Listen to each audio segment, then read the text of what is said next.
Oh, do come in. It seems we have another little puzzle on our hands, don't we? Miss Marple and the Rag Doll by the Fire. Welcome to Mindful Musings. I'm your host, William, and I'm delighted you've joined us tonight. Before we begin, I'd love to know where in the world you're listening from. Are you curled up by the fire with a cup of tea, perhaps wrapped in a blanket as the autumn wind howls outside? Share your corner of the world in the comments below. I read every single one.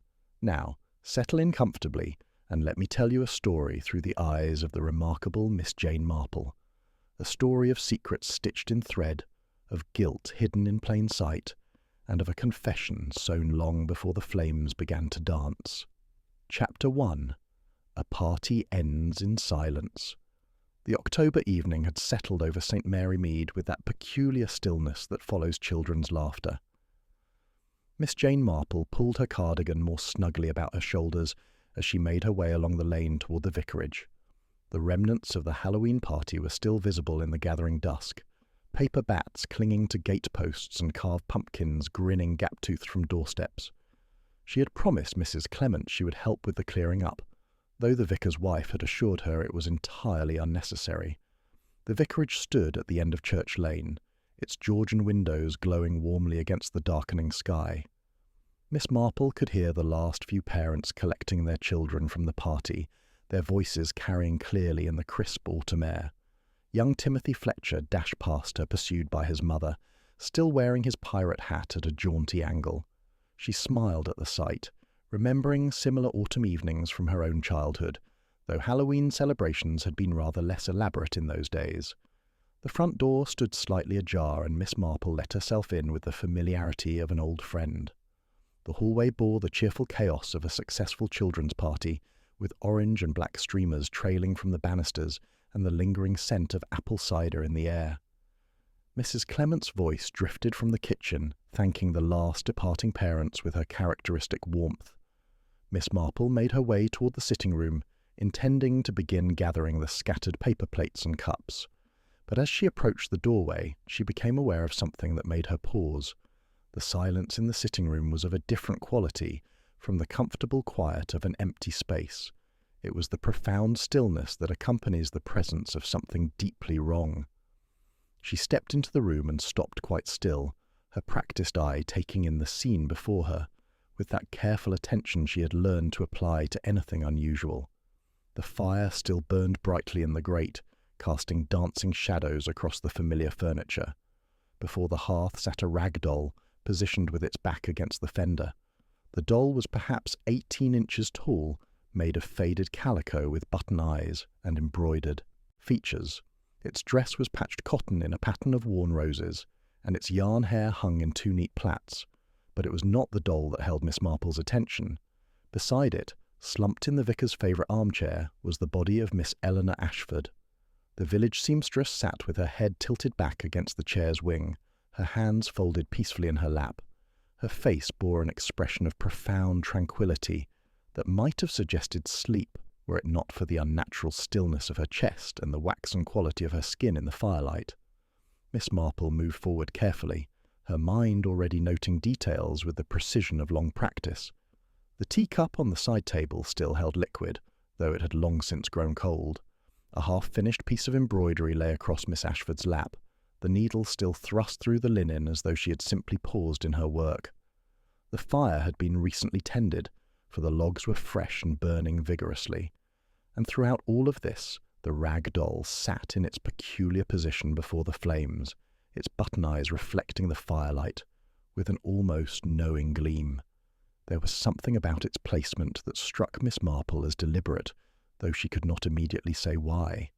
It was not the sort of toy one would expect to find at a children's party, being clearly old and rather shabby compared to the bright modern playthings scattered about the room. Mrs. Clement's footsteps sounded in the hallway, accompanied by her cheerful humming. Miss Marple drew a steadying breath and called out, in a voice that was calm but carried unmistakable gravity, "Mrs. Clement, my dear, I'm afraid you'd better telephone for Dr. Haydock, and perhaps Inspector Slack as well. There's been a most unfortunate incident." The humming stopped abruptly. Chapter 2. Stitching and secrets. Dr. Haydock arrived within 20 minutes, his medical bag in hand and his expression already grave. He had known Miss Ashford for the better part of 30 years, having delivered her niece and treated her through various minor ailments. The sight of her still form in the vicar's chair clearly affected him deeply, though his professional manner remained intact as he conducted his examination. Miss Marple had positioned herself near the window, ostensibly to give the doctor room to work, but in reality to observe the scene from a different angle. Mrs. Clement sat on the sofa, her usually composed face pale with shock. The vicar himself had not yet returned from his hospital visits, which Miss Marple considered something of a mercy. The discovery of a body in one's sitting room was distressing enough, without the additional burden of having to comfort one's spouse through the immediate aftermath. "Heart failure," Dr. Haydock announced finally, straightening from his examination. "Quite sudden, by the look of it. Eleanor always said her heart was weak, though she refused to let it limit her activities." He shook, his head sadly. "I did warn her about overdoing things, but she was a stubborn woman in her own quiet way." Inspector Slack arrived as the doctor was completing his preliminary notes. The inspector was a practical man who preferred straightforward cases with obvious explanations, and he surveyed the scene with the air of someone hoping this would prove to be exactly that sort of situation. "Natural causes, you say, Doctor?" he asked, pulling out his notebook. "All the indications point that way," Dr. Haydock confirmed. "Though I'll need to conduct a more thorough examination, of course. But given Miss Ashford's medical history and the peaceful nature of her passing, I see no reason to suspect anything untoward." Miss Marple listened to this exchange while her eyes continued to study the rag doll. There was something about it that troubled her, some quality she could not quite identify. It was clearly handmade, stitched with considerable skill, though the materials were humble. The embroidered smile on its face was slightly crooked, giving it an expression that might be read as either cheerful or knowing, depending on the angle of the light. "Inspector," she said quietly, "might I examine that doll before anything is disturbed?" Inspector Slack looked at her with the mixture of resignation and grudging respect that had developed over their previous encounters. "I suppose there's no harm in it, Miss Marple, though I can't see what a child's toy has to do with Miss Ashford's passing." Miss Marple crossed to the fireplace and carefully picked up the rag doll. The fabric was warm from its proximity to the flames, and she noticed immediately that it smelled faintly of lavender, and something else, something slightly medicinal that she could not immediately place. She turned it over in her hands, examining the construction with the eye of someone who had herself spent countless hours with needle and thread. The stitching was exquisite, far finer than one would expect for a simple child's plaything. The seams were perfectly straight, the corners turned with expert precision. But what caught Miss Marple's particular attention was a section along the doll's back, where the stitching appeared slightly different. The thread was the same colour, but the tension was tighter, more deliberate, as though this particular seam had been opened and resewn with special care. She carried the doll to the window where the last of the daylight provided better illumination. With careful fingers she examined the suspicious seam more closely. There, barely visible against the calico fabric, was something that made her draw in a sharp breath. Woven into the stitching, so cunningly disguised as to be almost invisible, was a single strand of human hair. It was grey, coarse, and quite unlike the yarn used for the doll's plaited locks. "Inspector Slack," Miss Marple said, her voice carrying that particular tone that made people pay attention, "I believe you should see this." The inspector crossed to her side, followed by Dr. Haydock and Mrs. Clement. Miss Marple held the doll up to the light and indicated the strand of hair with a careful finger. "This hair has been deliberately sewn into the fabric," she explained. "You can see how it's been worked into the stitching in such a way as to be virtually invisible unless one knows to look for it." Inspector Slack frowned. "Are you suggesting this is significant, Miss Marple?" "I'm suggesting that this was not made as a toy," she replied quietly. "This was made as a token, and I believe that if we examine it more carefully, we may find that Miss Ashford stitched her own confession into this doll long before she came to sit before this fire." Chapter 3. The Seamstress's Secrets. The vicarage sitting room had been transformed into an impromptu investigative space. Inspector Slack had agreed with some reluctance to delay the removal of Miss Ashford's body until a more thorough examination could be made of the circumstances. Dr. Haydock had returned to his surgery to collect certain equipment, leaving strict instructions that nothing was to be disturbed in his absence. Miss Marple sat in the chair farthest from the fire, the rag doll resting carefully on her lap. She had found her magnifying glass in her handbag, that useful implement she carried for reading fine print in pattern books, and was conducting a meticulous examination of the doll's construction. Mrs. Clement had made tea, that universal English response to crisis, and now sat watching Miss Marple's investigation with an expression combining confusion and growing apprehension. "I don't understand," Mrs. Clement said finally, her teacup rattling slightly in its saucer. "Why would Eleanor make such a thing? And what do you mean by calling it a token?" Miss Marple looked up from her examination, her mild blue eyes thoughtful behind her spectacles. "I have known several cases, my dear, where guilt takes the most extraordinary forms. There was a maid in my youth who stole from her employer, but left pressed flowers in the places where she had taken valuables. She said later that she could not bear to leave nothing in return, though she knew the flowers were a poor substitute." "You think Eleanor stole something?" Mrs. Clement's voice was shocked. "But she was the most honest woman I've ever known. Why, she once walked all the way back to the greengrocer's because she'd been given a penny too much in change." "I'm suggesting nothing of the sort," Miss Marple replied gently. "But this doll was made with extraordinary care, and this strand of hair was placed deliberately. In my experience, when someone takes such pains to create something and then positions it in such a significant location, they are trying to tell us something." She returned her attention to the doll, examining now the dress it wore. The faded rose pattern was of a type that had been popular perhaps 20 or 30 years earlier. The fabric itself was worn thin in places, suggesting it had been used for some other purpose before being made into the doll's clothing. As Miss Marple studied it more closely, she noticed something that made her pause. There was a small brown stain on the hem, barely visible against the faded pattern. She brought it closer to her magnifying glass and felt a chill of recognition. The stain had the distinctive appearance of old blood. Inspector Slack returned at that moment, followed by Dr. Haydock carrying what appeared to be a physician's examination case. The inspector's expression suggested he was beginning to have second thoughts about humouring Miss Marple's concerns. "Well, Miss Marple," he asked, "have you discovered anything to support your theory about this doll being some sort of confession?" "Several things, actually," she replied calmly. "Doctor, might I ask you to look at this stain on the doll's dress?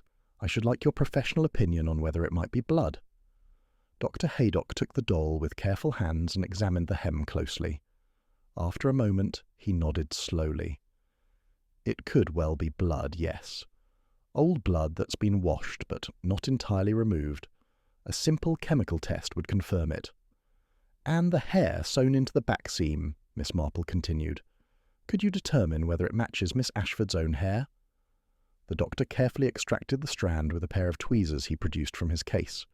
Holding it up to the light, he compared it with a sample he took from Miss Ashford's head. Even to the untrained eye, the match was unmistakable. "It's hers," Dr. Haydock confirmed, his expression growing increasingly troubled.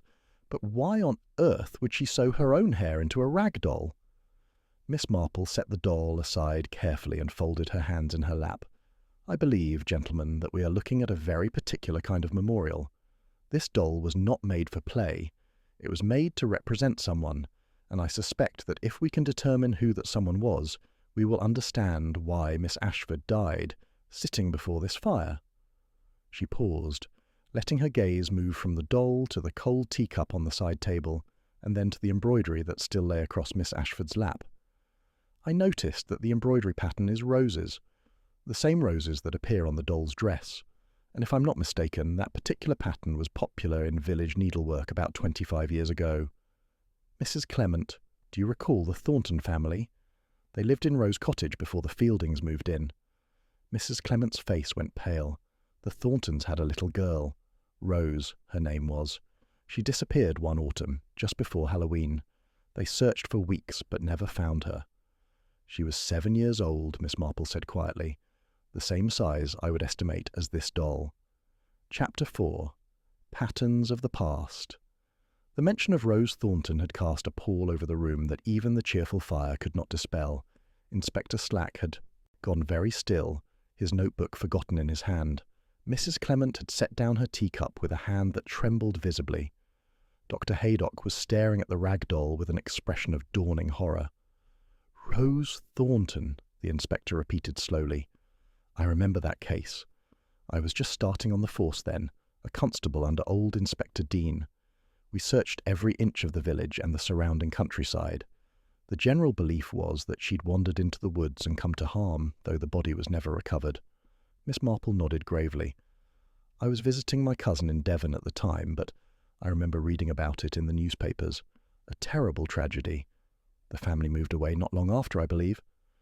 "Within 6 months," Mrs. Clement confirmed, her voice barely above a whisper. "They couldn't bear to stay in the village where their daughter had vanished. The cottage stood empty for nearly a year before the Fieldings bought it. It was considered unlucky by the locals." "Tell me," Miss Marple said carefully, "what do you remember about Miss Ashford's connection to the family? Did she know them well?" Mrs. Clement considered this question, her brow furrowed with the effort of recollection. "Eleanor did sewing for Mrs. Thornton, as I recall, made dresses for little Rose. She was terribly upset when the child disappeared. I remember her saying that Rose had been such a sweet, quiet little thing, always interested in watching Eleanor stitch." "Did Miss Ashford live in the same cottage then as she occupied until her death?" Inspector Slack asked, his investigator's instincts now fully engaged. "The very same," Dr. Haydock replied. "Lavender Cottage on Miller's Lane. She inherited it from her mother and lived there all her life. Kept very much to herself, did Eleanor, though she was always willing to do mending for anyone who asked." Miss Marple rose from her chair and crossed to where Miss Ashford's embroidery lay. She picked it up carefully, examining the pattern that was only partially complete. It showed a cottage surrounded by roses, the stitching exquisite in its detail. But what caught her attention was something in the lower corner, where Miss Ashford had begun to embroider what appeared to be a small figure in a doorway. "Inspector," she said quietly, "I believe we need to visit Lavender Cottage, and we need to do so tonight before anything can be disturbed." Inspector Slack looked at her sharply. "You think there's evidence there?" "I think Miss Ashford came to this vicarage knowing she would not return home," Miss Marple replied. "And I think she left this doll as a message for anyone with eyes to see it. The question is whether she left anything else, anything that might explain what happened to Rose Thornton 25 years ago." The inspector was already reaching for his coat. "Dr. Haydock, I'll need you to come along as well. Mrs. Clement, I'm afraid I must ask you to remain here until we return. And Miss Marple, if you're quite certain about this." "I am rarely certain about anything, Inspector," Miss Marple replied, gathering her own coat and handbag. "But I am quite convinced that the truth about this evening's events lies not in how Miss Ashford died, but in why she chose to die here, in this room, before this fire, with that particular doll as her only companion." The walk to Lavender Cottage took less than 10 minutes, though the darkness and the weight of their purpose made it seem longer. The cottage stood at the end of a narrow lane, its garden overgrown with the last blooms of autumn. A single light burned in the front window, left on as though Miss Ashford had intended to return. Inspector Slack produced a key from the collection found in Miss Ashford's handbag and opened the front door. The cottage smelled of lavender and old fabric, the scent of a lifetime spent in solitary needlework. The front room was neat to the point of austerity, with only a few pieces of plain furniture and a sewing table positioned to catch the best light from the window.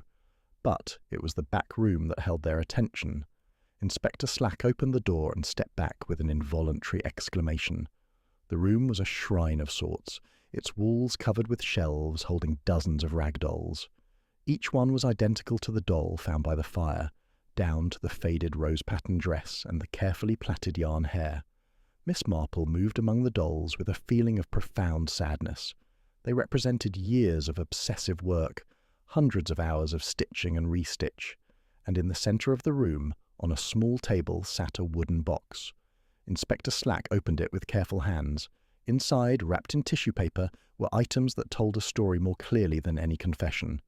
A child's hair ribbon in faded pink, a small shoe, and a diary, its pages filled with Eleanor Ashford's neat, precise handwriting. Chapter 5. Diary of Unbearable Weight. Inspector Slack carried the wooden box to Miss Ashford's sewing table where the light was better. Dr. Haydock and Miss Marple gathered close as he carefully removed each item and laid it out with the reverence due to evidence in what was clearly becoming something far more serious than a simple death from natural causes. The diary was bound in cracked leather, its pages yellowed with age. Inspector Slack opened it carefully, mindful that the brittle paper might tear. The entries were dated, beginning some 26 years ago and continuing, with varying frequency, until just 3 days before Miss Ashford's death. Miss Marple's eyesight was not what it once was, but the inspector read aloud in a voice that grew increasingly grave as the implications of the words became clear.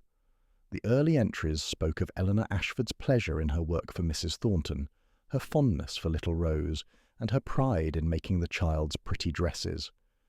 There was a gentle, almost maternal quality to these passages that made what followed all the more terrible. The entry for October 28th, 25 years ago, was longer than the others. Miss Ashford's handwriting had become less controlled here, the letters varying in size as though written under great emotional duress. Rose came to the cottage this afternoon, Inspector Slack read. She said her mother had sent her to collect the dress I'd finished. I gave her tea and biscuits while I wrapped the package. She was such a sweet child, so interested in everything. She asked if she might see my button box, as children do, and I said of course. We sat together at the table, and she played with the buttons while I finished some mending. She made patterns with them, little flowers and stars. Then she found the bottle. Inspector Slack paused, his expression grim. The bottle of medicine I kept for my nerves.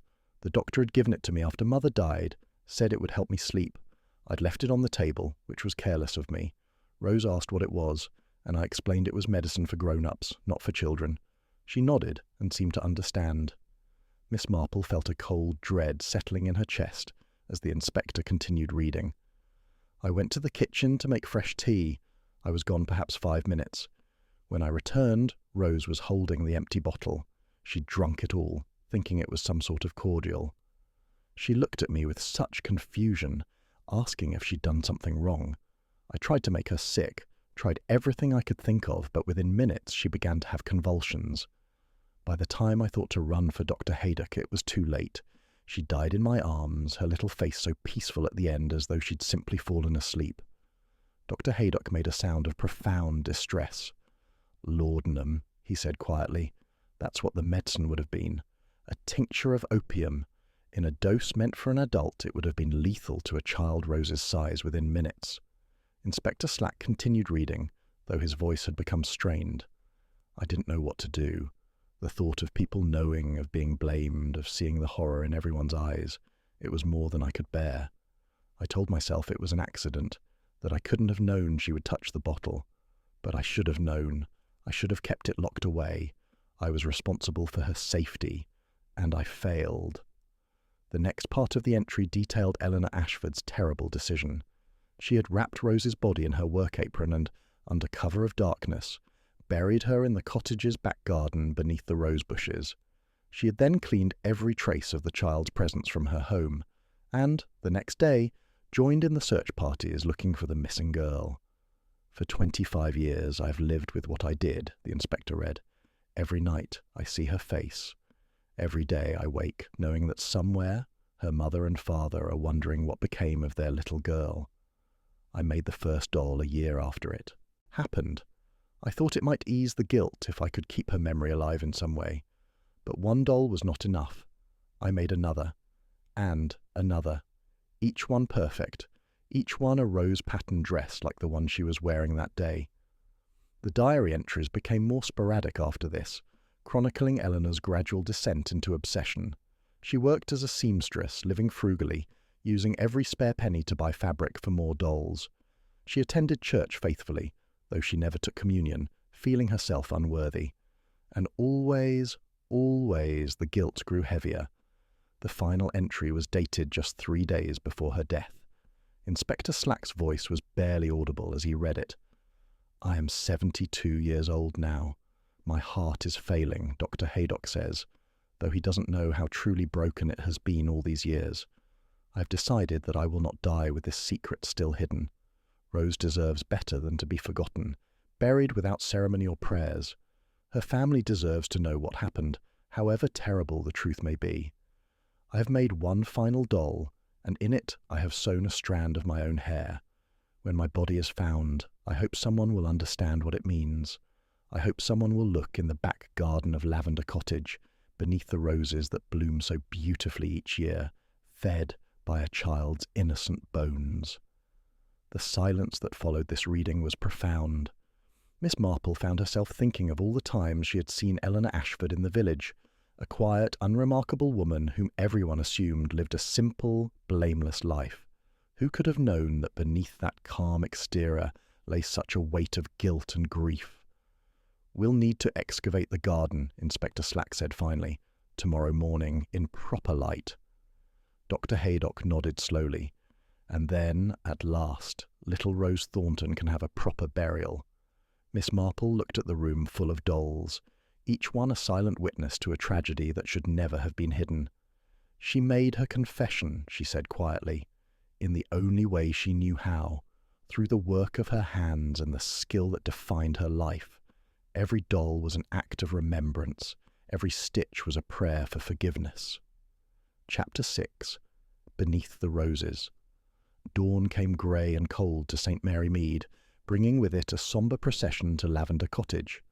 Inspector Slack had arranged for 2 constables from the county headquarters to assist with the excavation, and they arrived just as the first pale light touched the overgrown garden.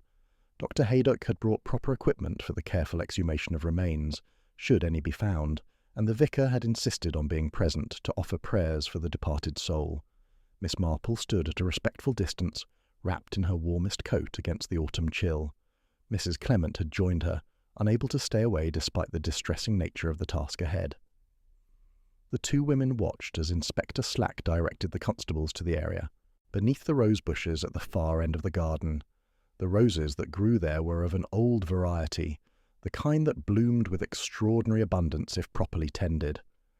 Eleanor Ashford had clearly lavished care on these particular bushes, for they had grown tall and thick, their roots deep in the soil. It seemed a cruel irony that such beauty had been nourished by such tragedy. The constables began their work with careful reverence, removing the soil layer by layer and sifting each shovelful for any trace of remains. The earth was dark and rich, decades of leaf mould and compost, having created the perfect growing medium for the roses. Miss Marple found herself thinking of all the autumns that had passed, of leaves falling and seasons turning, while this secret lay hidden beneath the blooms. It was just after 10 o'clock when one of the constables stopped and called quietly to Inspector Slack. He had found something, a small bone barely larger than a finger, lying about 3 feet beneath the surface. Dr. Haydock moved forward immediately, his professional manner firmly in place despite the gravity of the situation. "Human," he confirmed after a brief examination, "and given the size and development, I would say, from a child of approximately 7 years of age." The excavation continued with even greater care. Over the next 2 hours, more bones were carefully uncovered and documented. Dr. Haydock worked alongside the constables, ensuring that every fragment was preserved and recorded. The skeleton, when fully revealed, was remarkably complete, wrapped in what had once been a heavy fabric that had largely deteriorated, but still showed traces of what might have been an apron or work cloth. Around the small skull, preserved by some quality of the soil, were the remnants of a hair ribbon. It was pink, faded to a ghostly shade, but unmistakably the same ribbon that had been carefully preserved in Eleanor Ashford's wooden box. "Rose Thornton," Inspector Slack said quietly, as though pronouncing judgment. "After all these years, we've found her." The vicar moved forward and began to recite prayers for the dead, his voice steady despite the tears that streamed down his weathered face. Mrs. Clement wept openly, and even the constables removed their helmets in respect. Miss Marple stood with her eyes closed, feeling the weight of a quarter-century of hidden grief settling over the garden like autumn mist. When the remains had been carefully removed and prepared for transport, Inspector Slack turned to Miss Marple with an expression of troubled respect. "You knew, didn't you? When you saw that doll, you understood what Eleanor Ashford was trying to tell us." "I suspected," Miss Marple corrected gently. The combination of elements suggested a very particular kind of memorial. The strand of hair, the bloodstain on the dress, the extraordinary care taken in the doll's construction. These things spoke of guilt and remembrance intertwined. But how did— "You know to look here, in the garden." Miss Marple gestured toward the roses. "Eleanor Ashford made dozens of identical dolls over the years, Inspector. Each one wore a rose-patterned dress. I thought it likely that if she had hidden a body, she would have chosen a place where roses grew, where they would bloom each year as a kind of living memorial. It's the sort of symbolic gesture a guilt-ridden mind might create." Dr. Haydock had been examining the remains more closely, and now he looked up with the expression of profound sadness. "The skull shows no signs of trauma. Given what we read in the diary, I believe Eleanor's account was truthful. The child died from the laudanum overdose, exactly as described. It was, in the most literal sense, a tragic accident." "An accident she compounded by concealing it," Inspector Slack observed grimly. "If she'd called for help immediately, none of this subsequent tragedy would have occurred. The Thorntons would have had closure. Rose would have had a proper burial. Eleanor herself might have been forgiven in time for what was truly not her fault." "Fear does terrible things to people," Miss Marple said quietly. Eleanor Ashford was a single woman in a small village. She feared scandal, ostracism, perhaps even prosecution for criminal negligence. So she made a choice that haunted her for the rest of her life. Every doll she stitched was a punishment she inflicted upon herself. Every rose that bloomed was a reminder of what she had done. Mrs. Clement had been very quiet, but now she spoke with sudden urgency. "The Thorntons. Someone must tell them. After all these years, they deserve to know what happened to their daughter." Inspector Slack nodded gravely. "I've already made inquiries. They moved to Cornwall after leaving here. Both parents are still living. I'll telephone them this afternoon once we've completed the preliminary examination of the remains." Chapter 7. Letters Never Sent. While the formal identification of Rose Thornton's remains proceeded through proper channels, Miss Marple found herself drawn back to Lavender Cottage. Inspector Slack had granted her permission to examine the rest of Eleanor Ashford's possessions, recognizing that her unique perspective might reveal details that a more conventional investigation would overlook. The cottage felt profoundly empty now, its secrets exposed to daylight. Miss Marple moved through the rooms with respectful care, noting the austere lifestyle Eleanor had maintained. There was little in the way of comfort or luxury, nothing that suggested joy or pleasure. It was as though Eleanor had denied herself anything that might ease the burden of her guilt. In the sewing room, with its shelves of identical dolls, Miss Marple found a trunk that had been pushed beneath the work table. It required some effort to pull it out, and when she opened it, she understood why Eleanor had hidden it away. Inside were dozens of letters, each carefully written and sealed, but never sent. Miss Marple sat in Eleanor's work chair and began to read. The letters were addressed to Mr. and Mrs. Thornton at their old St. Mary Mead address, written at various times over the past 25 years. Each one began the same way, with an admission of what had happened that terrible October afternoon. Each one detailed the accident, Eleanor's panic, and her terrible decision to hide the truth, and each one concluded with a plea for forgiveness that Eleanor apparently never had the courage to actually send. "I write to you every year on the anniversary of Rose's death," one letter read. "I tell myself that this time I will find the courage to post it, to confess what I have done, and accept whatever judgment you see fit. But fear silences me, as it has silenced me all these years. I am a coward, and Rose's memory deserves better than the cowardice of the woman who caused her death." Another letter, written just 5 years ago, spoke of Eleanor's failing health and her growing certainty that she would die with the secret still buried. "My heart grows weaker each day," she had written. "Dr. Haydock tells me to rest, to avoid exertion. But how can I rest when I know that somewhere you still wonder what became of your little girl? I have decided that if I cannot find the courage to send these letters while I live, I will at least leave a trail that someone might follow after I'm gone.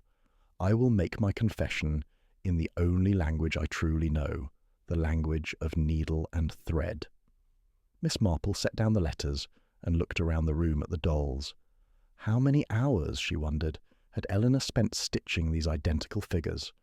How many times had she recreated Rose's face in embroidered features, trying to preserve the memory of the child she had failed to protect?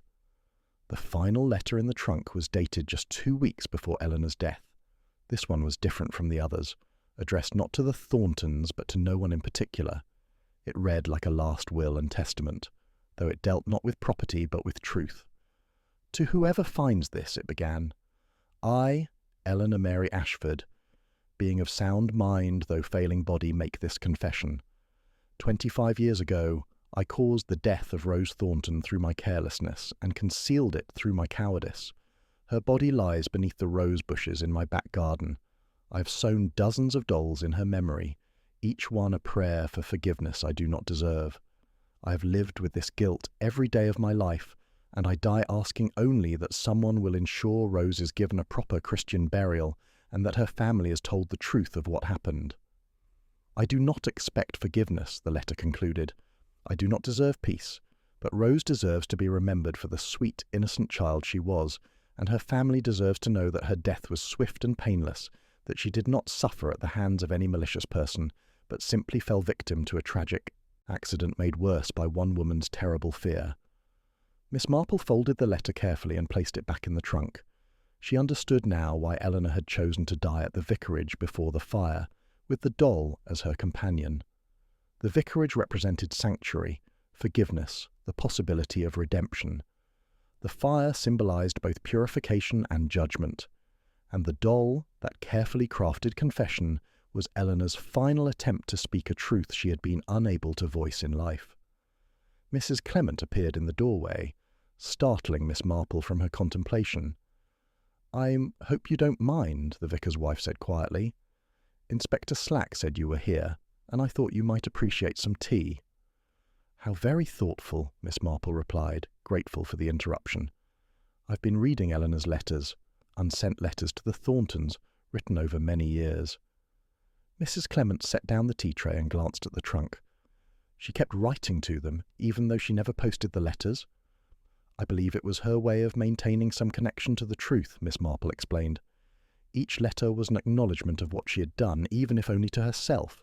It was as though by writing the words, by forming the sentences that admitted her guilt, she was somehow keeping faith with Rose's memory. "How terribly sad," Mrs. Clement murmured, "to live with such a burden for so long." Miss Marple poured tea for them both, her movements automatic from long practice. "There was a woman in my village when I was young," she said thoughtfully. She had accidentally caused the death of a neighbour's dog by leaving out poisoned bait meant for rats. She never admitted what she had done, but every week for years afterward, she left flowers on the spot where the dog was buried. No one knew who placed them there, but I suspect the dog's owner found some comfort in those anonymous blooms. "Eleanor's roses," Mrs. Clement said with sudden understanding. "That's why she tended them so carefully. They were her weekly flowers, her secret tribute." "Precisely. And I believe that in the end, when she knew death was approaching, she wanted to transform that secret tribute into an open confession. She couldn't bring herself to speak the words or post the letters, but she could create something that would inevitably lead to discovery." Mrs. Clement sipped her tea, her expression troubled. "Do you think she meant to die that particular evening? In our sitting room during the Halloween party?" Miss Marple considered this carefully. "I believe she chose the time and place quite deliberately. Halloween is associated with the boundary between life and death, the time when hidden things are revealed, and your sitting room was a place of safety, warmth, and Christian fellowship. She came there knowing her heart would fail, having perhaps even done something to ensure it would." "You think she hastened her own death?" "I think she made certain choices about her medication and her exertion that would have a predictable result," Miss Marple said carefully. "Dr. Haydock will be able to tell us more after his examination, but I suspect we'll find that Eleanor deliberately overexerted herself that afternoon, perhaps even withheld her heart medication, knowing what the consequences would be." The two women sat in silence for a moment, contemplating the complex mix of guilt, fear, and final courage that had characterized Eleanor Ashford's last days. Outside, the autumn afternoon was drawing toward evening, and the light slanting through the window illuminated the rows of dolls with an almost ethereal glow. "What will happen to them?" Mrs. Clement asked, gesturing toward the dolls. It seems wrong to simply dispose of them. "I've been thinking about that," Miss Marple replied. "Perhaps one might be given to Rose's family if they wish it, a memorial to their daughter, made with such care by the woman who, despite her terrible mistake, clearly never forgot her. The others might be buried with Eleanor, symbols of the penance she imposed upon herself." Mrs. Clement nodded slowly. That seems fitting, a recognition that her guilt was genuine, even if her courage failed her for so long. Chapter 8. The Thorntons' Return. 3 days after the discovery in Eleanor Ashford's garden, a motor car bearing Cornish licence plates arrived in St. Mary Mead. Miss Marple observed its arrival from her cottage window, though she made no move to approach. Some moments required privacy, and the Thorntons' return to the village where they had lost their daughter was surely one of them. Inspector Slack had telephoned them immediately after the identification of Rose's remains was confirmed. The conversation, he had told Miss Marple later, had been one of the most difficult of his career. Mrs. Thornton had wept, but there had been a quality to her grief that suggested relief as well as sorrow. After 25 years of not knowing, the terrible certainty of death was in its own way a form of closure. The Thorntons were older now, of course. Mr. Thornton's hair had gone completely white, and he walked with the aid of a cane. Mrs. Thornton was a small, bird-like woman whose face bore the lines of long grief. They had requested to see the place where Rose was found, and Inspector Slack had granted this with quiet compassion. Miss Marple learned later from Mrs. Clement that the couple had stood for nearly an hour in Eleanor's garden, holding hands in silence beside the rose bushes. Mrs. Thornton had wept again, but Mr. Thornton had remained dry-eyed, his expression one of profound weariness rather than active grief. They had agreed to read Eleanor's unsent letters, though Inspector Slack had warned them of the distressing content. When they emerged from the cottage an hour later, Mrs. Thornton's face was wet with tears, but her expression had softened from the hard lines of long-nursed anger. It was on their 3rd day in St.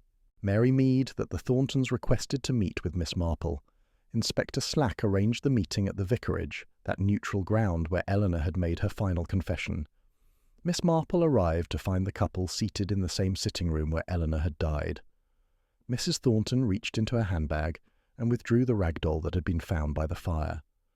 Miss Marple noticed that she held it carefully, almost tenderly, as one might hold an infant. "Inspector Slack gave us this," Mrs. Thornton said quietly. "He said we might keep it if we wished, as a memorial to Rose. I wanted to ask you about the other dolls, the ones in Eleanor's cottage. What will become of them?" Miss Marple explained the suggestion she had made to Mrs. Clement, that the dolls might be buried with Eleanor as symbols of her penance. Mrs. Thornton listened carefully, then shook her head slowly. "I have a different suggestion," she said. "I would like the dolls to be given to children, to orphanages perhaps, or to hospitals where sick children might find comfort in them. Let them serve the purpose they were meant for, bringing joy to children rather than serving as monuments to guilt." Miss Marple felt a surge of admiration for this small, grief-worn woman who could find such generosity after such loss. Mr. Thornton spoke quietly. "We've decided to bury Rose here, in St. Mary Mead. The vicar has agreed to conduct the service. And Eleanor Ashford, we'd like her to be buried near Rose, if that's permissible. She carried our daughter in her heart all these years. They should rest near each other." Miss Marple found herself profoundly moved by this gesture of forgiveness. Chapter 9. The Funeral of Two Souls. The day of the funeral dawned clear and cold, one of those late autumn mornings when the air is so crisp it seems to ring like crystal. St. Mary Mead's church stood solid and reassuring against the pale sky, its ancient stones having witnessed centuries of joy and sorrow. Today it would witness something quite unusual, a double funeral binding together victim and perpetrator in a final act of shared humanity. Miss Marple arrived early, as was her custom. She found the church already filling with villagers, many of whom had never known Rose Thornton, but felt compelled to bear witness to the conclusion of this long-hidden tragedy. Eleanor Ashford had been a familiar figure in the village for decades, and her death under such extraordinary circumstances had shaken the community deeply. 2 coffins rested before the altar. Rose's was small and white, covered with pink roses sent by her parents. Eleanor's was simple oak, per her will's instructions, but the Thorntons had added a spray of the same pink roses, a gesture that had moved many to tears. The vicar had worked carefully on his sermon, knowing that he must somehow address the complicated truth of what had happened. Miss Marple had assisted him with this delicate task, sharing her observations about Eleanor's lifetime of penance and the Thorntons' extraordinary grace. As the service began, Miss Marple's attention was drawn to Mrs. Thornton, who sat in the front pew clutching the rag doll that Eleanor had positioned by the fire. She held it throughout the service, a tangible link between past and present. The vicar spoke of accidents and consequences, of fear and courage, of the burden of secrets and the liberation of truth. He read from Scripture about forgiveness and redemption, carefully chosen passages that acknowledged both the gravity of concealment and the possibility of grace. Eleanor Ashford lived 50 years under the weight of a secret, the vicar said. She chose fear over courage in that first terrible moment, and that choice shaped the rest of her life.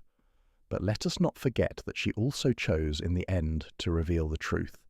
She left a confession stitched in thread, ensuring that Rose Thornton would finally receive the burial she deserved. After the service, the congregation processed to the churchyard, where 2 graves had been prepared side by side beneath an ancient oak tree. The Thorntons had specifically requested this placement, wanting Eleanor and Rose to rest near each other. As the coffins were lowered into the earth, Mrs. Thornton stepped forward and gently placed the rag doll into Rose's grave, laying it beside the small white coffin like a favourite toy. It was a gesture of acceptance, of understanding that Eleanor's dolls had been expressions of love warped by guilt. Mr. Thornton placed a single pink rose on Eleanor's coffin before it was covered with earth. "May you find the peace that eluded you in life," he said quietly. The gathering dispersed slowly, but Miss Marple remained, standing beneath the oak tree looking at the fresh earth that now covered both graves. Mrs. Clement joined her after a few moments. "Strange how secrets can poison a life," Mrs. Clement said softly. "If only Eleanor had found the courage to speak 25 years ago." "Fear is a powerful thing," Miss Marple replied, "but so is the human capacity for forgiveness, as the Thorntons have shown us." Chapter 10. Threads of Truth Unravelled. A week after the funeral, Miss Marple sat in her cottage with Mrs. Bantry, the autumn sunlight streaming through the windows as they worked on their respective needlework. The village had slowly returned to its normal rhythms, though the events surrounding Eleanor Ashford's death remained a frequent topic of conversation at the post office and in the shops. "I still cannot quite believe it," Mrs. Bantry said, looking up from her embroidery. Eleanor Ashford, of all people, she seemed so ordinary, so unremarkable. Who would have imagined she carried such a terrible secret all those years? Miss Marple's needles clicked steadily as she considered her friend's words. "That's rather the point, isn't it? The most ordinary people often carry the most extraordinary burdens. We see only the surface, the daily. Routines and pleasant conversations, never suspecting what lies beneath." "But you suspected," Mrs. Bantry pressed. "When you saw that doll by the fire, you knew something was wrong." "I recognized that it was significant," Miss Marple corrected gently. "The doll was too carefully made, too deliberately positioned to be a simple toy left by a child, and the strand of hair sewn into it suggested something deeply personal, almost ritualistic." She paused in her knitting to look out the window toward the church, where the fresh graves were just visible beyond the wall. Eleanor spent 25 years creating those dolls. Each one was perfect, identical to the last. It was her way of keeping Rose alive in her memory, of maintaining a connection to the child she had failed to protect. Mrs. Bantry shivered slightly despite the warmth of the room. "It's rather ghoulish when you think about it. All those dolls, like an army of tiny ghosts." "Or an army of prayers," Miss Marple suggested. "I prefer to think of them that way." Each doll was Eleanor's way of saying she was sorry, of acknowledging what she had done even if she couldn't speak the words aloud. The Thorntons' decision to give them to children was remarkably generous. Indeed it was. They transformed symbols of guilt into gifts of comfort. I've heard that several orphanages have already received the dolls, and the children absolutely treasure them. Miss Marple set down her knitting and picked up the letter that had arrived that morning from Mrs. Thornton. She had written to thank Miss Marple once more for uncovering the truth, and to share that she and her husband had found an unexpected peace in finally knowing what had happened to their daughter. She writes that they visit the graves every morning, Miss Marple told Mrs. Bantry. They bring fresh roses and sit beneath the oak tree, talking to Rose as they might have done if she had lived. They've even spoken to Eleanor, telling her she's forgiven. That's beautiful, Mrs. Bantry said softly, wiping at her eyes. After all this time, after all that pain, they've found forgiveness. Forgiveness is often the only path to peace, Miss Marple observed. The Thorntons understood that carrying anger and resentment would only add to the tragedy. By forgiving Eleanor, they freed themselves as much as they honoured her memory. The two friends sat in companionable silence for a moment, the only sound the gentle click of Miss Marple's needles and the ticking of the mantel clock. Outside, autumn leaves drifted past the window, nature's own reminder of cycles ending and beginning. "Do you think Eleanor found peace at the end?" Mrs. Bantry asked finally. Miss Marple considered the question carefully. "I think she found the courage to ensure the truth would emerge. Whether that brought her peace, only she could say. But she died knowing she had left a trail that would lead to Rose's proper burial. In that sense, she completed her final act of care for the child. A confession stitched in thread. Yes, precisely that. Eleanor Ashford spoke in the only language she truly mastered, the language of needle and thread. Every stitch was a word, every doll a sentence, and the final doll by the fire was her completed testament. As the afternoon waned and Mrs. Bantry prepared to depart, Miss Marple returned to her knitting with renewed purpose. She was making a small blanket, she explained, for the children's ward at the hospital, a gift in honour of Rose Thornton and all the children who deserved comfort and care. The rag doll by the fire had revealed its secrets, and in doing so had brought truth and closure to a tragedy 25 years in the making. It was, Miss Marple reflected, a reminder that even the smallest, most overlooked details could hold profound significance, if one only knew how to read them.